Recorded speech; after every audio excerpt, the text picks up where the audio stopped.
И прежде всего, я хочу всех вас тепло поприветствовать и приветствую всех присутствующих учителей, всех монахов, монахинь и в особенности монахинь, которые обучаются в монастырских колледжах, а также всех тех, кто смотрит эти учения в интернете. Всех вас я тепло приветствую.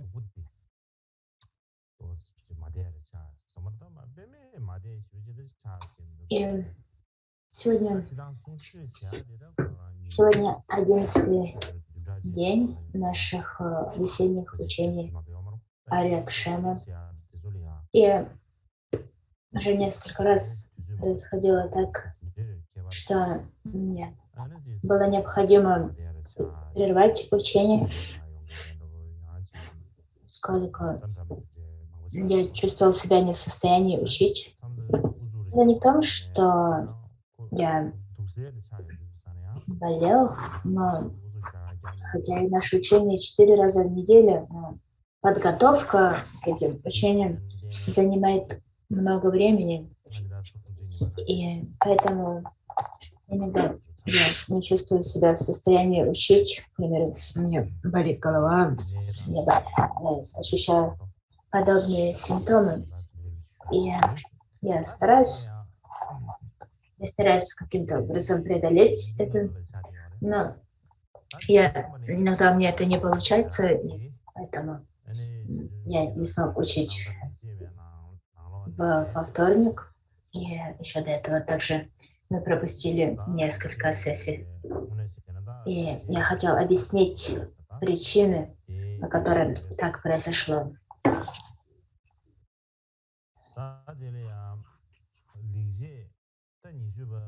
Итак, сегодня, о чем я хочу говорить сегодня, это завершение 19-го благого деяния из автобиографических стихов «Благие деяния» Микедоржи. В соответствии с структурным содержанием, то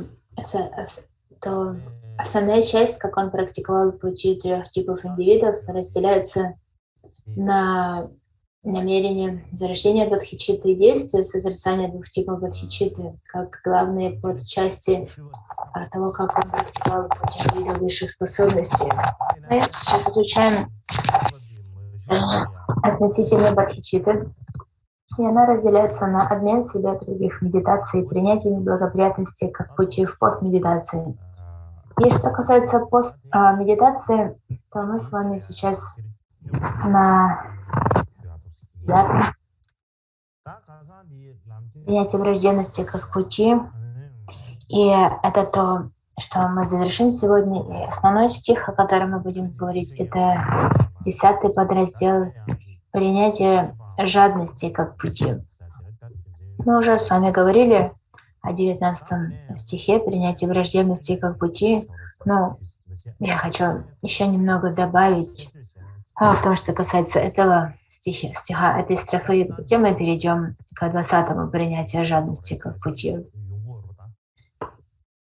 Когда я говорил о принятии враждебности как пути, то я объяснял это с точки зрения 8 мирских забот, 8 мирских дарм. И что происходит, когда нас обвиняют в чем-то, когда нас критикуют.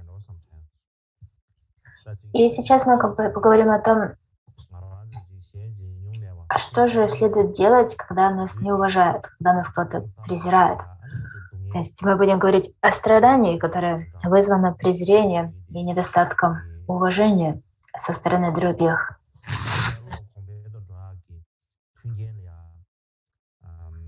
И мне кажется, будет хорошо, если я приведу пример, который иллюстрирует этот аспект практики. В прошлом было много выдающихся мастеров, которых мы никогда не встречали сами, но о жизни которых у нас остались истории освобождения. И в этих историях освобождения много аспектов того, как они принимали страдания как путь и использовали эти страдания для того, чтобы усилить свою практику добродетели. И также это касается и мастеров нашего времени.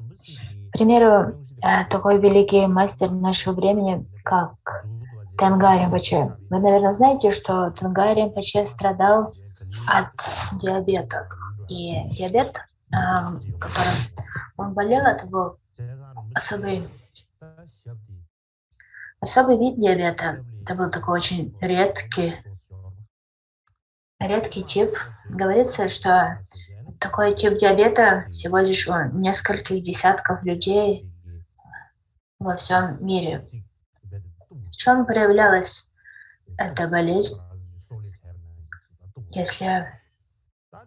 Если любая ранка, которая образовалась на теле, она не заживала и затем начинала гнить.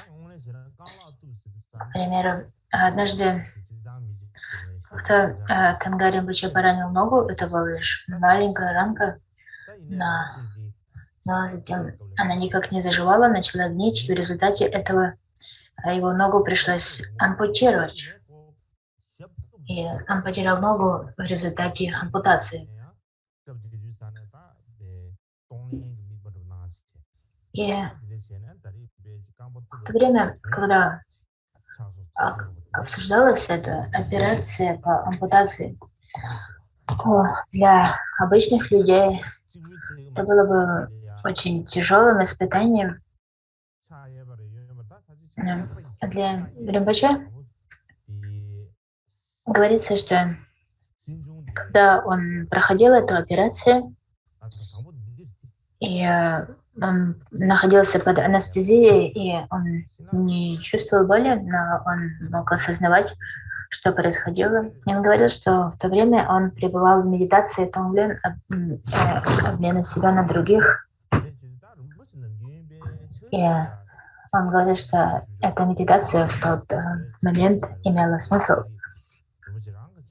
И затем также ему ампутировали несколько пальцев на руке. Сначала безымянный палец, а затем мизинец. Я не помню, какой точно палец ему ампутировали, но один из пальцев. Возможно, это был указательный палец. И обычно Тенгар Ринпоче много писал, и он обычно писал письма от руки.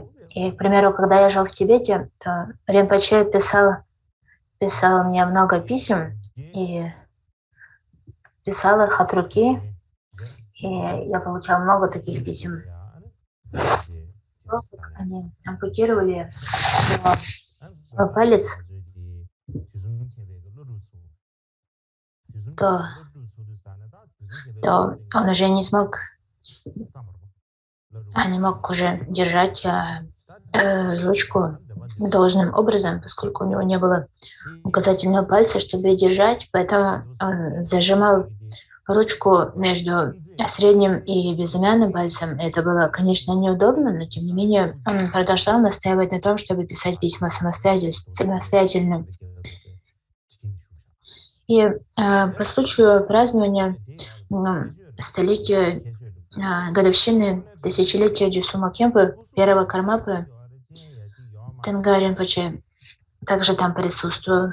И мы делали по этому случаю Гуру Садхану первого Кармапы Дюсума Кемпы.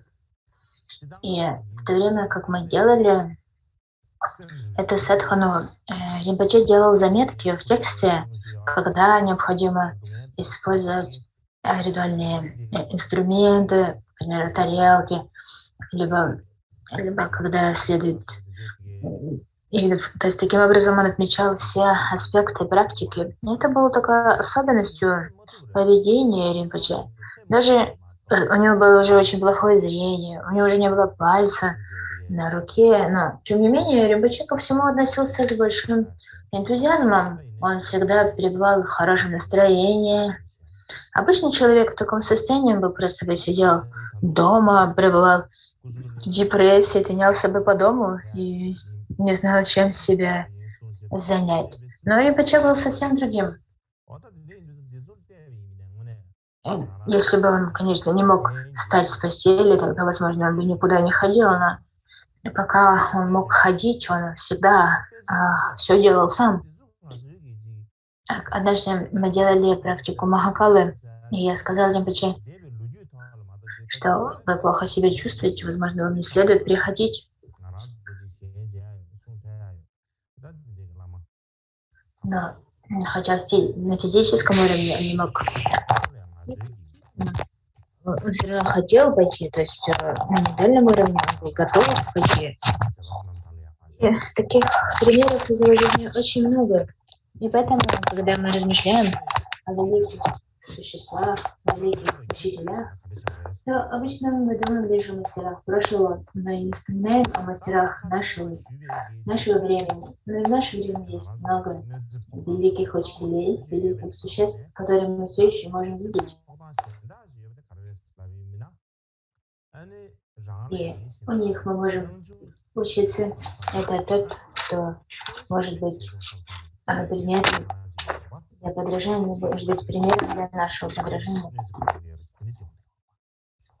И именно такие примеры мы можем использовать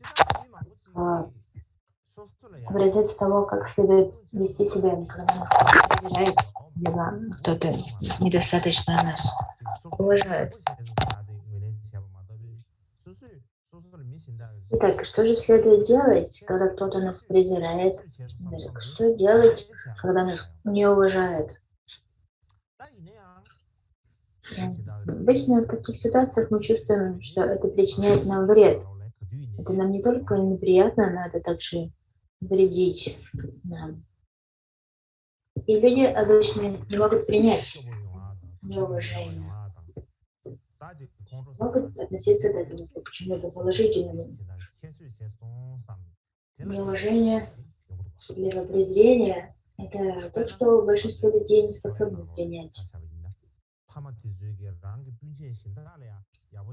И несмотря на это, такие ситуации, в которых нас кто-то презирает либо не уважает, они происходят постоянно. В нашем обществе они происходят повсеместно.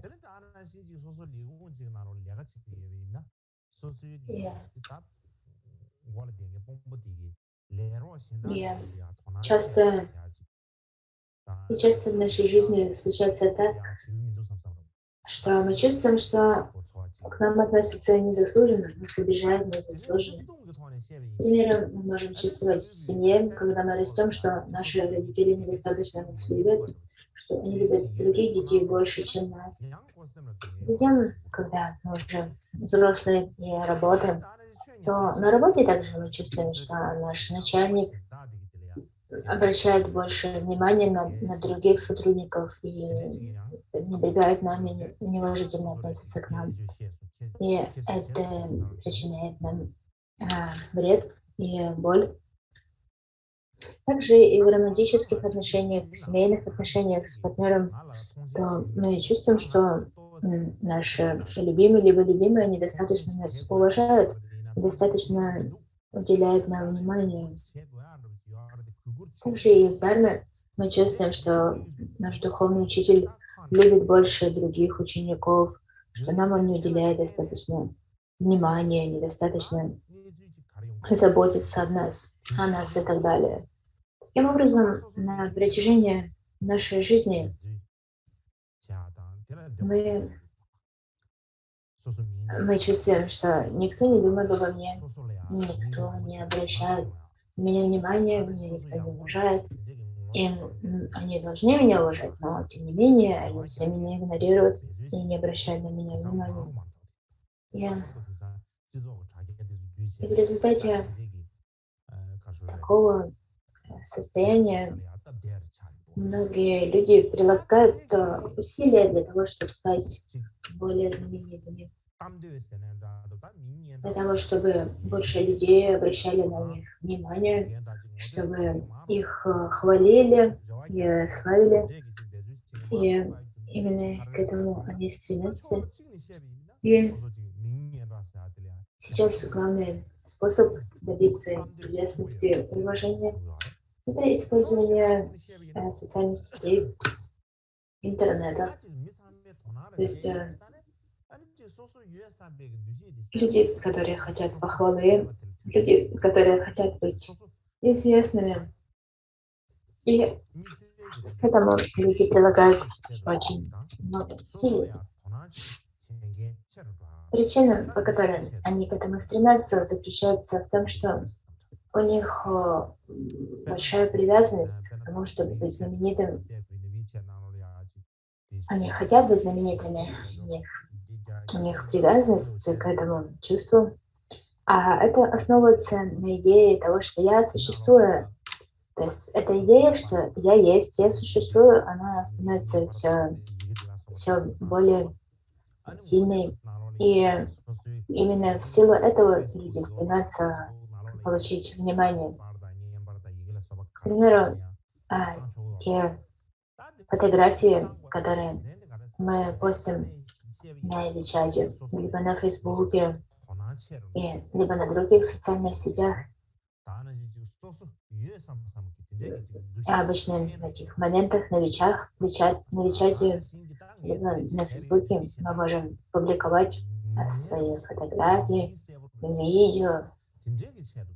И также мы можем там публиковать какие-то объявления.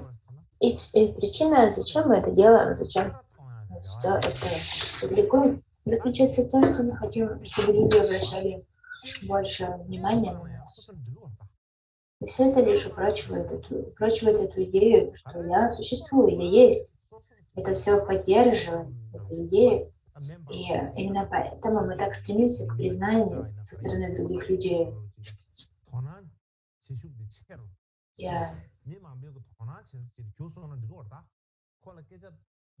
иногда случается так, что даже люди думают, что если кто-то не хвалит их, но обижает их, либо оскорбляет их, даже такие негативные ситуации привлекают к их имени внимание. И любой способ привлечь к себе внимание им кажется хорошим, даже если их критикуют, но это привлекает внимание, то это хорошо, это здорово. Даже такого рода известности даже стремятся люди. То есть не только известности, которая основана на чем-то позитивном, на хорошем имидже, но также к известности, которая основана на плохом имидже, основана на критике. И я хочу рассказать вам одну историю, которая иллюстрирует эту ситуацию. Это не какое-то событие из истории, которое действительно случилось, но просто такой рассказ. И в этом рассказе говорится о том, что однажды был один человек, у которого был слон, и он хотел, чтобы все на него обращали внимание, и для этого он водил этого слона на прогулку. Конечно, если бы он выгуливал корову, на него бы никто не обратил внимания. Но он выгуливал слона. И он гулял с ним, демонстрировал его. И все обращали на него внимание. Он говорил по всем улицам и улочкам города, чтобы как можно больше людей могли обратить на него внимание.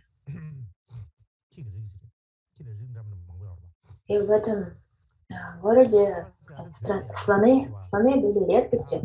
Именно поэтому обычно собирались огромные толпы, которые собирались посмотреть на этого слона. Но как-то появилась собака. Один из видов собак, живущих в Тибете, называется собака Апсу. И как-то появилась эта собака Апсу. В Лхасе много этих собак, породы Апсу. И она появилась откуда-то, и она прыгнула на слона и начала гавкать на него.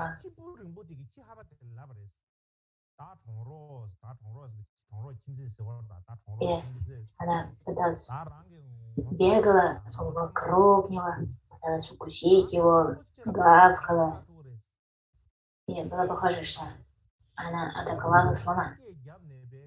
И в то время там также находилась другая собака. Другая порода собаки, такая длинношерстная большая собака, что видели таких в Тибете. И эта долгошерстная собака сказала этой собаке Апсу, она сказала: «О, друг, дружище, не позволься, как ты можешь победить слона?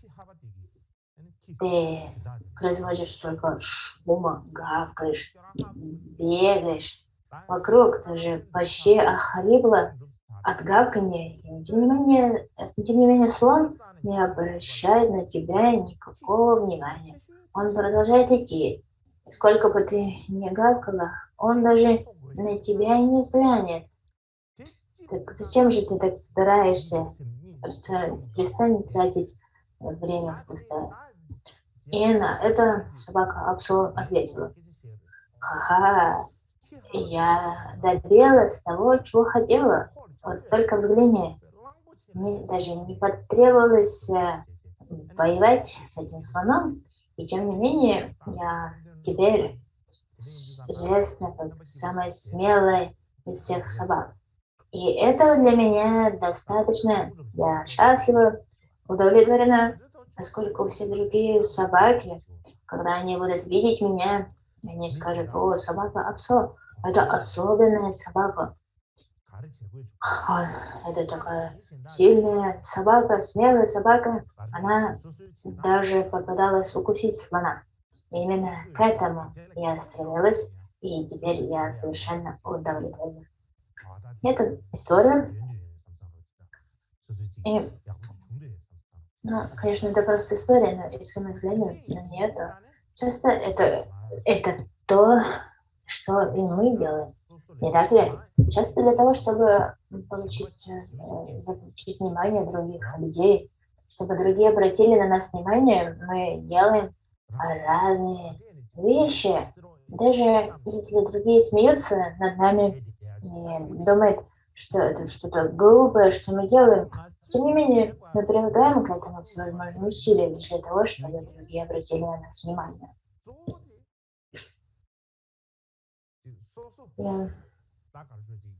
И все это происходит потому, что у нас такая сильная привязанность к мнению других людей, к тому, чтобы другие обратили на нас внимание. И мы только и думаем о том, что же еще мне сделать для того, чтобы другие посчитали меня кем-то важным. И главная причина этого заключается в том, что у нас есть идея: я существую, я есть, я особенный.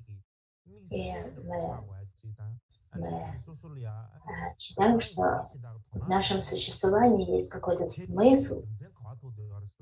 И поэтому мы хотим получить признание других, одобрение других. И зачем нам необходимо думать, что нам следует быть особенными? Почему недостаточно просто быть людьми?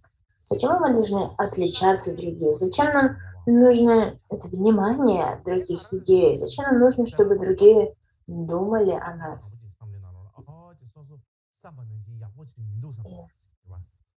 И причина этого в том, что глубоко внутри люди не верят в самих себя. У них недостаток самоуважения. И есть много различных видов отсутствия самоуважения. Иногда это может быть связано со внешними аспектами. Например, что в нашей внешней ситуации что-то нехорошо, не так, как мы бы хотели, и в результате этого мы чувствуем себя недостойными, что-то не получается так, как мы к тому стремимся, и поэтому мы думаем, что он или недостаточно хорош, и не хватает уважения к себе в результате этих внешних причин. И мы страдаем от того, что другие не обращают на нас внимания. В результате мы наша самооценка, самоуважение становится еще меньше. Мы совершенно теряем веру в себя. И это связано с внешними причинами. А вторая причина, второй аспект этого – это внутренние, не связанные с внешними причинами, но мы просто внутри мы не верим в себя. И даже если со стороны на внешнем уровне нет никаких особенных причин для того, чтобы чувствовать недостаток уважения к себе, но внутри мы чувствуем себя недостойными. Например, зачем я родился? У меня нет никаких качеств, у меня нет каких-то особых заслуг. И мы чувствуем, что нет какой-то особенной причины, там, зачем мы родились, и нет причины для того, чтобы существовать. И это никак особо не зависит от внешних условий, но внутри у нас недостаток самоуважения. И часто, даже если это не проявляется вовне, многие люди считают себя недостаточно хорошими. Они чувствуют, что другие не принимают их, и в результате этого они испытывают много страданий. К примеру, в наши дни многие люди испытывают депрессию. Депрессия – это ментальная болезнь, которая вызывает много страданий на ментальном уровне. И кроме того, к примеру, многие люди сейчас страдают от того, что они считают себя слишком полными, слишком толстыми, и думают, что поэтому другие презирают их. И это то, что удручает их. И для того, чтобы не быть толстыми, начать нравиться себе, они перестают есть, и в результате у них развивается болезнь, которая называется анорексия, когда они уже не могут есть, катастрофически теряют вес. И кроме того, также в наши дни довольно распространены суициды, самоубийства, когда люди убивают себя лишь потому, что считают, что никто их не любит, потому что они не верят в себя и считают себя достойными, достаточно хорошими и так далее.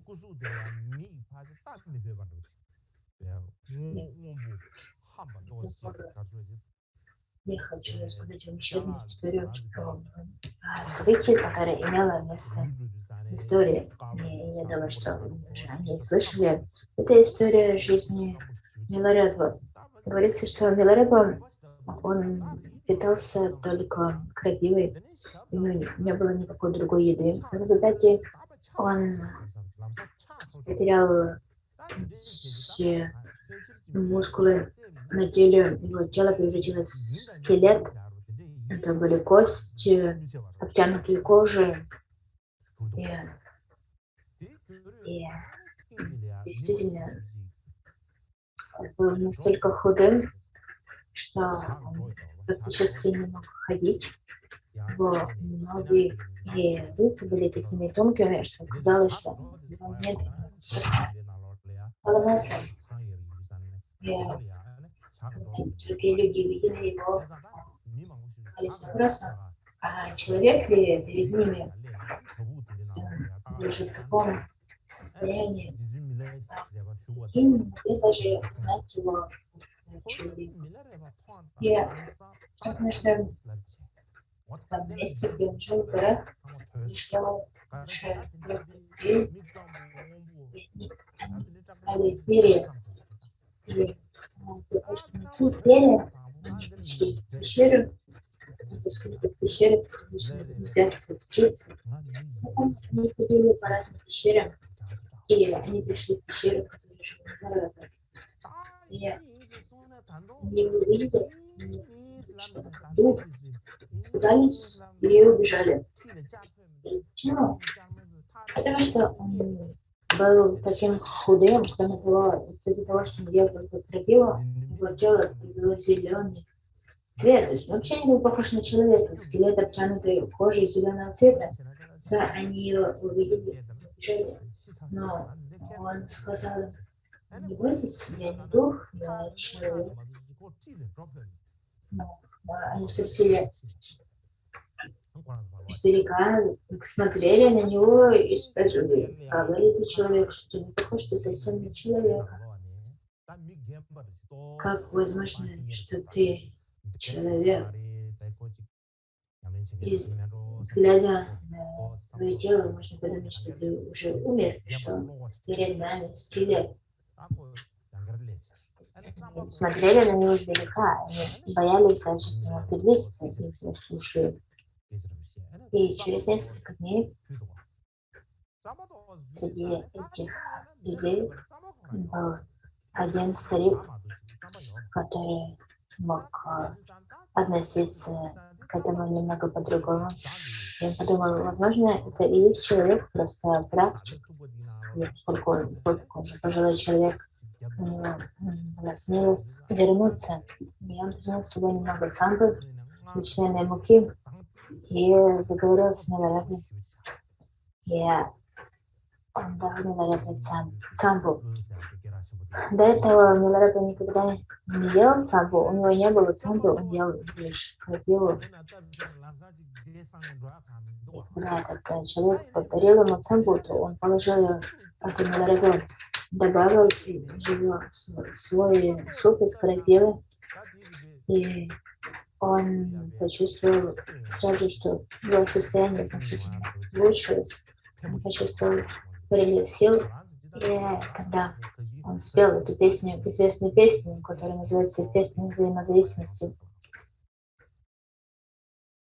В этой песне поется о том, как эта цампа, добавленная в суп из крапивы, помогла ему чувствовать себя лучше. И немного цампы действительно поддержало его тело и нанесло ему большую пользу. Но мы, кто едим цампу постоянно, мы не относимся к этому так. Мы относимся, что это совершенно обычное и обыденное. Этот старик, который принес нам цампу, его звали Шандарма. И после того, как он встретился с Миларепой и поднес ему цампу, он вернулся к себе в деревню. И однажды в этой деревне проводился традиционный фестиваль пивоварения, когда варили тибетское пиво чанг. И когда этот старик Шандарма пошел на этот фестиваль, то он стал говорить людям, что там в горах живет особый практикующий дарма по имени Мила Тапага. И если вы совершите ему подношение, то вы соберете много заслуги. И среди людей, присутствующих там, также была Джоджо и дядя Миларабы, те люди, которые причиняли ему столько горя, когда он был маленьким. И этот Шандарма сказал дяде: вы должны пойти в город и совершить подношение Миларабе. И на такое прямое указание тетя не могла ничего сказать, чтобы не опозориться. Она взяла мясо, взяла масло и отправилась к пещере Милареда. Когда она пришла, Миларед практиковал, он был в середине сессии практики. И, и он не мог прервать сессию, а она не хотела ждать, и она вообще не хотела туда идти с самого начала. И поэтому она просто оставила все это мясо, не масло. Она просто бросила все это на входе в пещеру и ушла. И Миларед не знал, что она приходила, не знал, что она принесла ему мясо и масло. Поэтому все это быстро было съедено.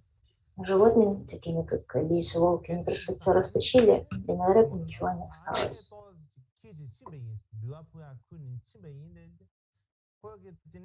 Но после этого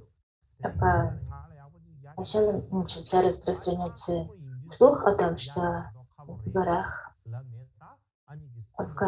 живет Милареба, и об этом узнала сестра Милареба. И она пошла спросить тетю об этом. Но тетя сказала: я принесла ему подношение, но он не принял их. Поэтому, если ты хочешь, может быть, тебе лучше пойти туда. Может быть, он обойдется с тобой лучше. И когда сестра отправилась в горы и пришла к пещере, где жил Милареба, позвала его по имени Папага, позвать его, и Милареба вышел из пещеры, и когда она увидела его, то он был таким худым, что она его не узнала.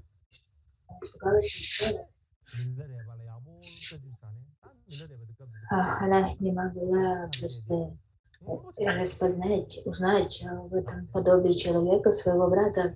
Он вообще не был похож на человека. Однако Милареба узнал ее и позвала ее. О, иди сюда. Она не смогла узнать его тело, но она смогла узнать его голос.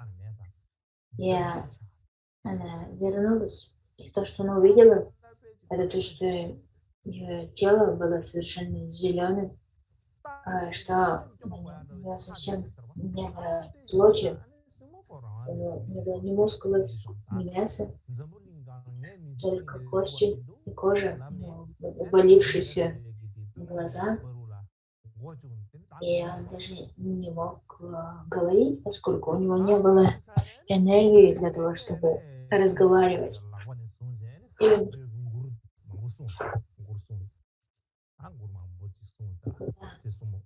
когда она увидела это, то это поразило ее. Она просто начала плакать. Она причитала при этом: во всем мире нет никого более печального положения, чем я и ты, мой брат. И тогда Милареба взял ее за руку и спел ей песню, чтобы успокоить и утешить ее. Много песен, которые Милареба спел для своей сестры. И сестра сказала ему, что я нищенка, у меня нет ничего, что я могу дать тебе. И это Милареба сказал: мы можем сварить крапиву. Да, она готовила крапиву, чтобы эта крапива превратилась в суп, нужно добавить туда другие вещи, например, добавить соль, добавить мясо.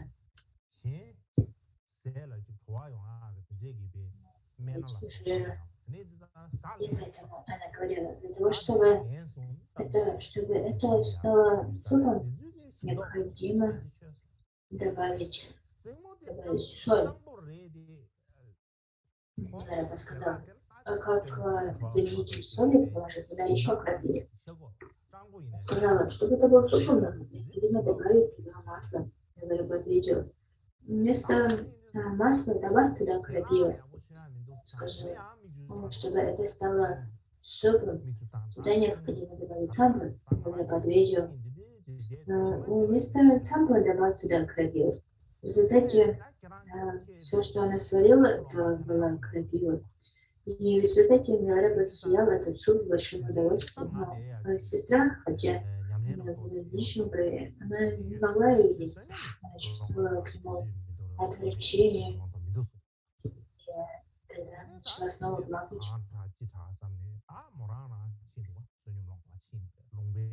И когда она плакала, она перечитала, совершенно нет еды.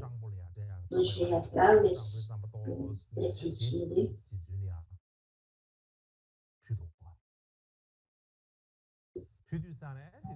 Милорепа сказал, у меня нет времени для того, чтобы идти просить подаяние. Нет времени, поскольку я практикую.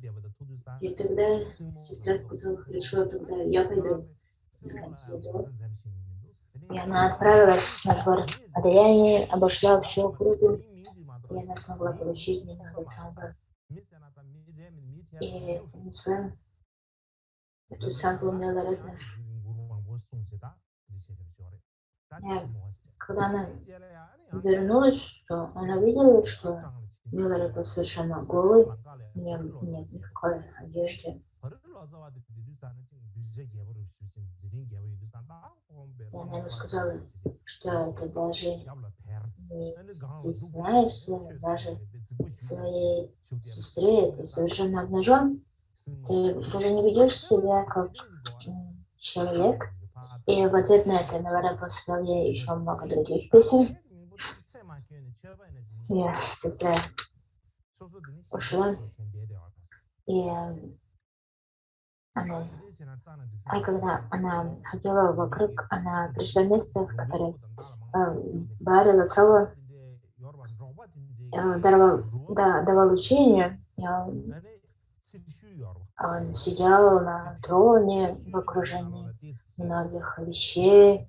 И она подумала, именно так должны вести себя практикующие дharma. Мой брат совершенно не выглядит так, как Баарил Ацава. Похоже, что он похож на полумертвого, как будто бы он вот-вот умрет.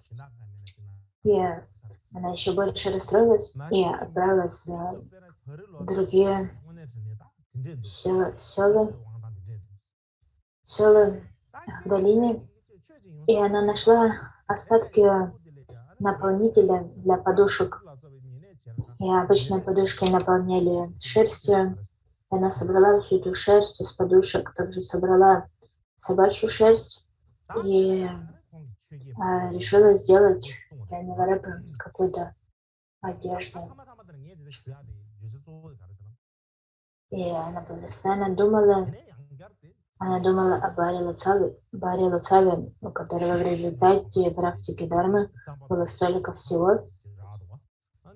И она сказала Милорепе, что лучше тебе было быть помощником Баарил Ацавы, чем жить так в пещере, не имея никакой одежды, не имея никакой еды. И в ответ на это Милорепе спел ей еще другую песню про взаимозависимое происхождение и зависимость между вещами.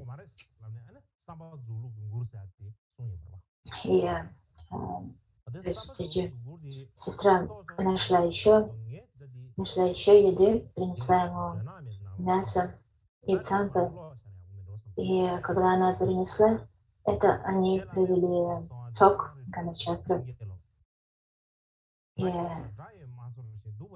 Милорепа сказал ей, что если ты будешь продолжать приходить, то это нарушает мою практику.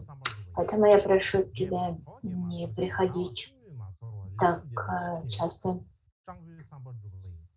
И это та песня, которую я хочу с вами поделиться. В этой песне говорится: «Я молюсь своему гуру, благослови его нищего, чтобы он мог пребывать в горном ретрите.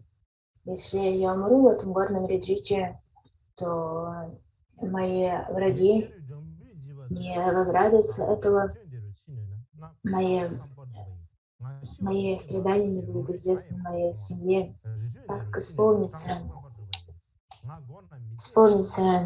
все устремления этого нищего йогина». И продолжается: «Если я смогу умереть в этом горном затворе, тогда мой отец не узнает о холоде, который я испытываю, о моем голоде не знает моя мать, и тогда все намерения этого нищего йогина будут исполнены.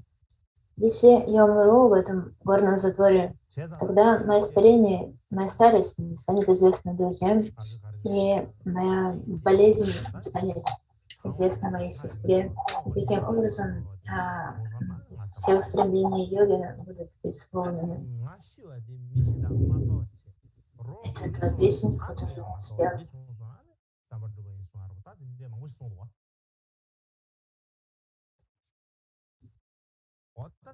И когда мы смотрим на эту песню, то в ней поется о том, чтобы совершенно отказаться от любых связей, от любых друзей, от семьи. В этой песне говорит о том, что никто не узнает о моих страданиях, никто не узнает о моей смерти. И если так произойдет, если я умру в одиночестве в этом горном затворе, как исполнятся все мечты нищего йогина. И именно поэтому то, что касается практикующего дharma, мы не можем жить лишь в соответствии с пожеланиями и ожиданиями других людей.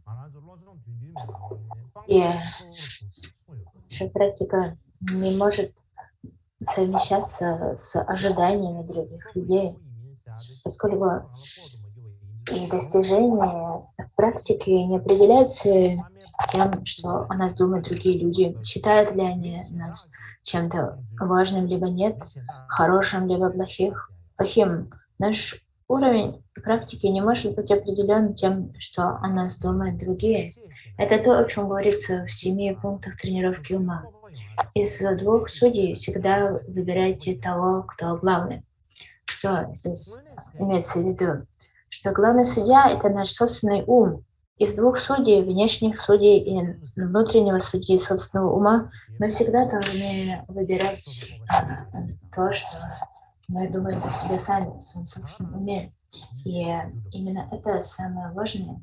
Наша вера в себя, уверенность в себе должны происходить из истинной дхармы и нашей практики. И это и есть самое главное. И у нас должна быть чистая мотивация бодхичитта. Если у нас есть чистая мотивация бодхичитта, тогда мы сразу же автоматически будем исполнены уверенности в себе, поскольку бодхичитта подобно все исполняющие драгоценности. Если у нас есть бодхичитта, то это все, что нам нужно. Именно она наполняет нас значимостью, нашу жизнь значимостью. И совершенно не важно, что об этом думают другие, поскольку наша цель в жизни – это исследовать, постоянно анализировать свои цели и устремления, соответствуют ли они дхарме или нет. То, что думают об этом другие люди, совершенно не важно. Когда другие люди смотрят на нас, то это никогда не может соответствовать с тем, чем мы являемся на самом деле. Поскольку одни люди считают, что мы хорошие, другие считают, что мы плохие. мы вдохновляем, а других мы утверждаем, и мы никогда не можем определять свою жизнь ожиданиями других людей, поскольку если мы будем стремиться к этому, нашей жизни никогда не будет устойчивости, стабильности, поскольку из тысячи людей, которые будут любить нас, всегда будет кто-то, кто будет нас ненавидеть. И если все скажут, вы хороший, чудесный, один скажет, вы отвратительный. И этот один человек — это тот, кто повлияет на нас больше всех. Поскольку мы всегда обращаем внимание на то, что негативно.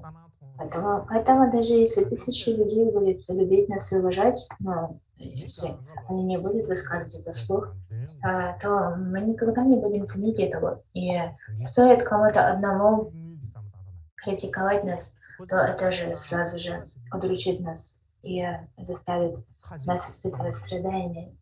И именно поэтому нам следует стремиться к уважению и почитанию других людей. Почему? Потому что такое стремление противоречит истинной дharме. Почему это не является истинной дharмой? Поскольку при этом мы стремимся к чему-то внешнему. Внешние люди, внешние оценки, именно то, как относилась к этому сестра Налареба. Она думала о внешних вещах, таких как еда, одежда, уважение других людей. Однако, в отличие от этого, Мидареба, как практикующий дharму, он лишь заботился о внутренних вещах, таких, которые являются практикой дharma. Внешние вещи, такие как еда и одежда, его совершенно не волновали. И сейчас давайте сделаем перерыв на полчаса.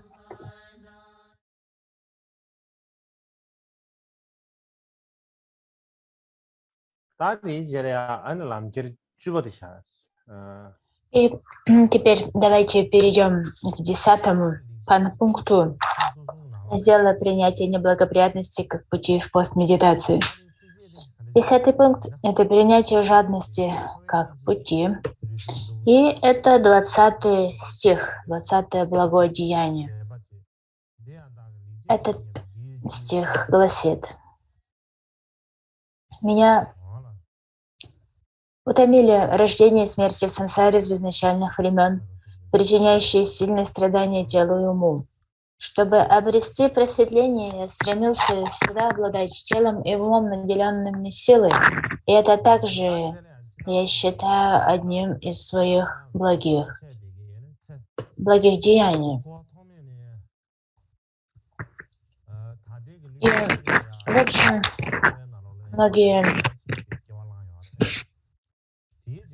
многие люди с безначальных времен вращаются в самсаре. Самсара заключается в 3 мирах самсары. И в этих различных мирах, в мире желания, в мире формы, в мире без форм, люди рождаются вновь и вновь с безначальных времен. И каждое из таких рождений, они испытывают страдания. И они будут продолжать рождаться снова и снова. И в каждом из таких рождений испытываем страдания рождения, болезни, старости и смерти. Но мы никогда не думаем об этом. Мы никогда не заботимся о том, что мы испытываем страдания в силу своих цепляний. И мы не стремимся отсечь эти цепляния, к примеру, цепляния к еде, к одежде, к удовольствиям. И даже когда мы практикуем дharmu, мы говорим, что нам не следует причинять вред своему телу. И с таким намерением мы прилагаем столько усилий с помощью тела, речи и ума, чтобы получить хорошую пищу и одежду. Однако в том, что касается кармапы Митьодоржи, то он никогда Он никогда не заботился о одежде и еде, о месте, в котором он спал, жил. Ему, согласно воспоминаниям, его, его помощник, ему было очень легко с Митью Доржи, поскольку он никогда не заботился о том, что он ел, ему не было сложно угодить. Одна из характеристик, из качеств духовных друзей, учителей, заключается в том, что духовный друг — это тот, кому легко угодить, что он удовлетворяется малым. И таким как раз и был Микью Доржи, что он никогда не заботился о качестве пищи. Он удовлетворялся малым. И поэтому он никогда не заботился о том, были ли у него покровители, которые могли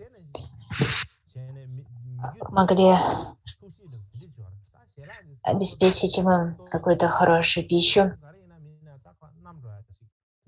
Он относился к пище просто как к пище, как к пище относятся дети. Когда они голодны, они едят все, что могут найти, и счастливы от этого. К примеру, дети с радостью едят хлеб и никогда не выбирают, что лучше, что хуже. И Микки даже был таковым. И говорится, что он часто плохо питался, поскольку он не прилагал к этому усилий. И, возможно, когда люди видели то, что он ел, чем он питался, то это удручало их, печалило их. Почему? Потому что пища, которую он ел, это была плохая его еда. Но сам он никогда не беспокоился об этом. И ел любую пищу, у него никогда не было ожиданий по поводу того, что есть. И это тот пример, который мы видим в том, как он себя вел, как он относился к пище, то, возможно, мы можем воодушевиться этим примером и попытаться уменьшить свое цепление за еду. И также было и во время жизни самого Микки Доржи. Об этом вспоминает его помощник Гиши Сангья Палдру. Он говорит, что однажды он спросил: не хотите ли вы перекусить? Есть коробка с медовыми сотами. И Кармаб ответил: все, что есть, можешь принести. И не факт, что я буду это есть. Возможно, я отдам это кому-то другому. И однажды он спросил Микки Доржи: прошу, пожалуйста, обращайте внимание на то, что вы едите. Ешьте то, что полезно. Не ешьте неполезную пищу. Другие ламы внимательно обращают внимание на то, что они едят, а вы совсем к этому равнодушны. И на это Микки Доржи ответил, что во времена предыдущего Кармаба владыки Дharma Ролпай Доржи, возможно, они могли уделять пище больше внимания, но мы с тобой лишь нищие. Поэтому, если я буду говорить тебе, что следует есть, что следует приготовить, то все равно из этого ничего хорошего не выйдет.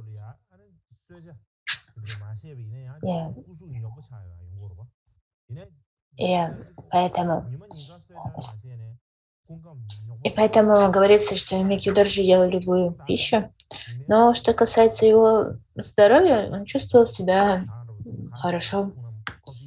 И в Тибете, к примеру, все пьют много тибетского чая. Почему? Потому что климат суровый, холодный, и поэтому на протяжении дня люди пьют много чая. Если они не пьют чай, то они плохо себя чувствуют. Однако Микидоржи, даже если целый день он ничего не пил, на протяжении дня он никогда не чувствовал усталости. Он никогда не чувствовал себя усталым, либо никогда не спал на протяжении дня. И то же самое касается и одежды, которую он носил.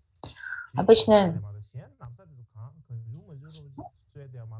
поскольку он был высоким ламой, ему не мог носить какие-то обноски. Но и поэтому не носил какую-то оборванную одежду, но он носил совершенно обычную одежду. Он никогда не носил одежды из какой-то дорогой материи. К примеру, он никогда не носил шелковые одежды. Микидоржи носил хлопковые одежды.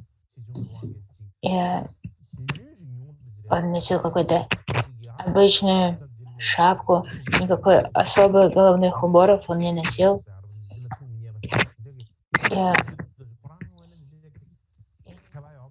не то, что у него не было ничего такого. Люди подносили ему разную одежду.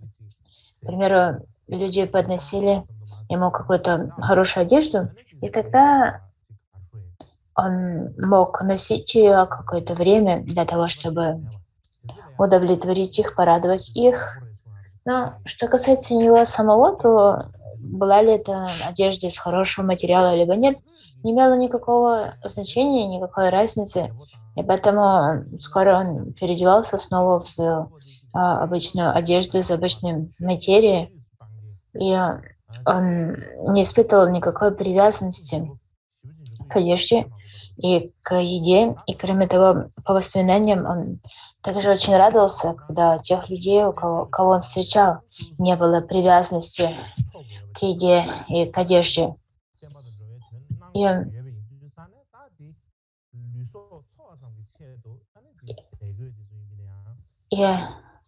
когда он видел, что люди не заботятся о 8 мирских дharмах, то это очень радовало его. И все, о чем он на самом деле заботился, это благо существ и благо учений. И он поддерживал свое тело, здоровье лишь для того, чтобы иметь возможность учить существ. И сам по себе он не испытывал никакой привязанности к таким вещам, как одежда, либо еда. И в прошлом люди говорили о том, что Кармапа никогда не показывал своего богатства. На самом деле Кармапа был довольно богат. Кармапы прошлого были богатыми, поскольку многие делали им подношения. Даже правители, местные правители Китая делали подношения Кармапе. Поэтому у него было все это, у него были богатства, но он совершенно не заботился об этом. И именно поэтому он никак не показывал всего этого. И жил очень просто. Итак, завтра я хотел внести изменения в наше расписание, поскольку я не чувствую себя достаточно хорошо.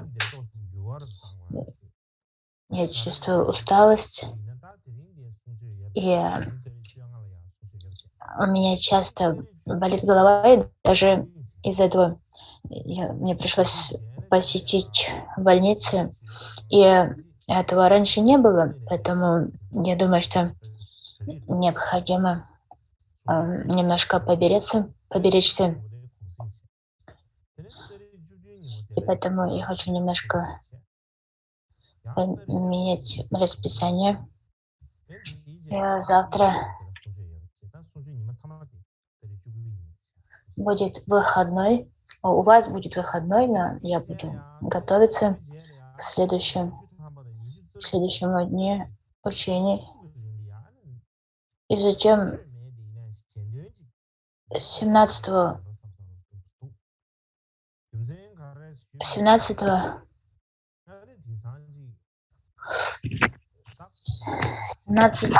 апреля у нас будут учения, потом 18 будет выходной, и 19 будет последний день учения. И затем после этого на протяжении 3 дней, я думаю, будет хорошо, если мы проведем какие-то совместные ритуалы, почитаем молитвы все вместе. Сейчас, как вы знаете, война в Украине, и там погибло много людей, и эта война все продолжается. И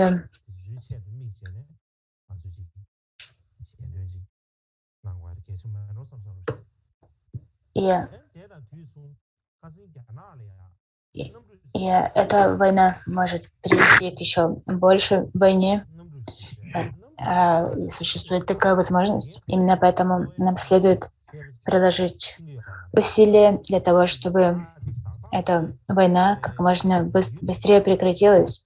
И также для блага тех существ, которые погибли на этой войне, нам следует провести особые ритуалы. Также недавно в Тибете разбился самолет. Я не знаю причины для этой аварии. Он просто упал, и все люди погибли. Никто не выжил в этой авиакатастрофе. И также для этих погибших следует провести ритуалы. И по всем этим, из-за всех этих причин на протяжении 3 дней я хочу провести особые ритуалы по окончанию этих учений. Мне кажется, что лучше всего, если мы проведем ритуал Амитабхи, а также Амитабху из традиции Кармы Чогмы, небесные сокровищницы Намчи. Я еще не решил, каковы будут детали. Итак, завтра у нас будет выходной, послезавтра будет учение, затем будет выходной и еще один день учения. Мне кажется, что в будущем лучше проводить это таким образом, чтобы делать день учений, и затем, чтобы был выходной. Это не будет легче, поскольку когда у нас подряд 2 дня учения, это немного сложно. И я стараюсь прилагать усилия, но иногда кажется, что этих усилий слишком много, и тогда мне это не удается. И это то, что я хотела сказать. И давайте на этом остановимся и посвятим заслугу